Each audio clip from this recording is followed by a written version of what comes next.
Fans debate if James Gunn is replacing Andy Muschietti as DCU's Batman director after reports of major changes to the brave and the cold. Welcome to Stats In.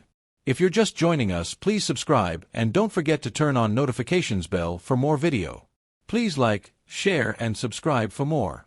So far, we know they haven't cast an actor yet and are making huge alterations to the narrative. However, most are focused on whether Muschietti is out and Gunn himself is stepping into the director's chair. Now, let's look at what Muschietti has previously said about the same, followed by people's reaction to Gunn potentially helming the Batman feature. James Gunn's latest update on The Brave and the Bold has convinced some fans that the Flash director, Andy Muschietti, is out of the DCU. As per Emergency Awesome's report after speaking to Gunn, the Batman movie has undergone major changes.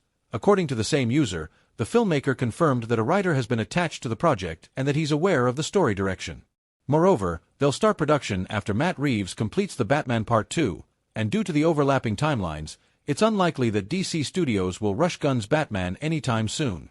Amidst all the noise and rumors of Andy Muschietti leaving the project, a fan encounter, almost a month ago, with the director suggests that he may still be directing DCU's Batman after all. The fan shared a detailed thread on X, formerly Twitter, recounting how he met Muschietti at a bar and directly asked him about The Brave and the Bold.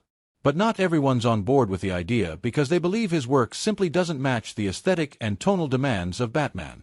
Others questioned the logistics of him taking another major directorial role since he's already managing the whole new DCU. The internet is thoroughly divided on James Gunn being the director for DCU's Batman. Some would love to see his vision after he impressed the viewers with Guardians of the Galaxy, which had emotional depth and quirky characters. Studio Ghibli fans are living the dream right now. Princess Mononoke just stormed back into theaters in gorgeous 4K, and honestly, it feels like watching magic get a makeover.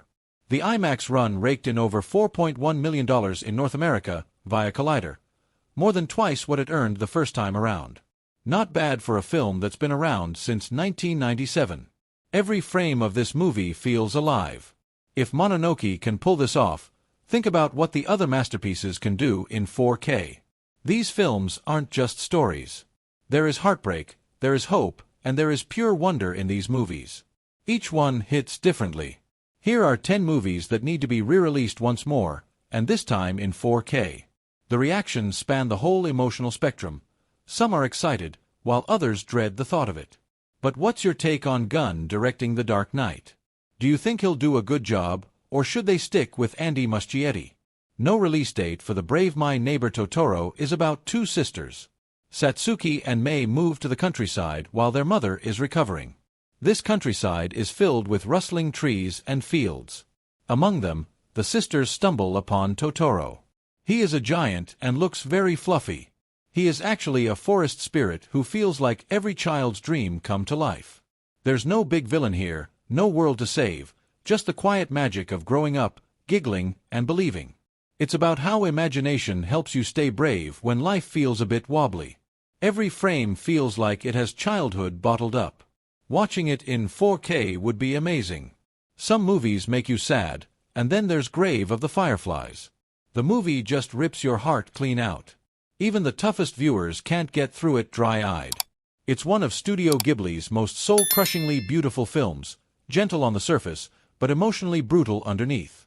The story follows two siblings just trying to stay alive while the world burns around them during World War II.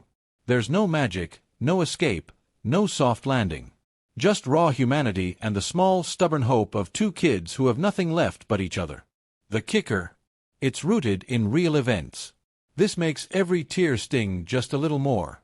This isn't the Ghibli world of talking spirits or enchanted forests. There's no magic here, just hunger, loss, and the tiny, flickering hope between them. The film doesn't look away or soften the pain. It shows us how war crushes innocence in slow, unbearable silence.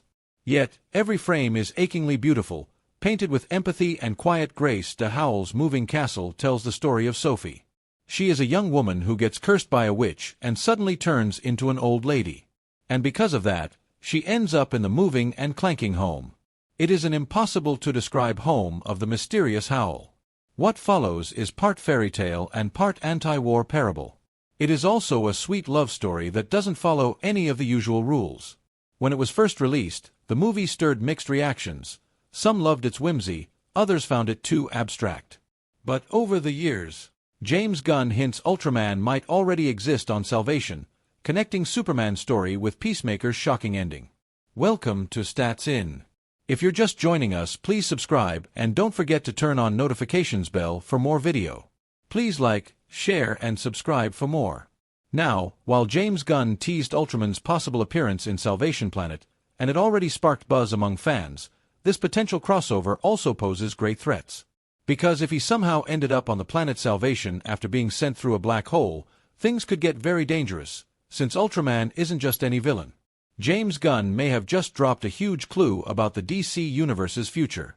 In a new interview with New Rockstars, the Superman and Peacemaker creator hinted that one of Superman's biggest enemies could already be hiding in another universe, the mysterious planet Salvation.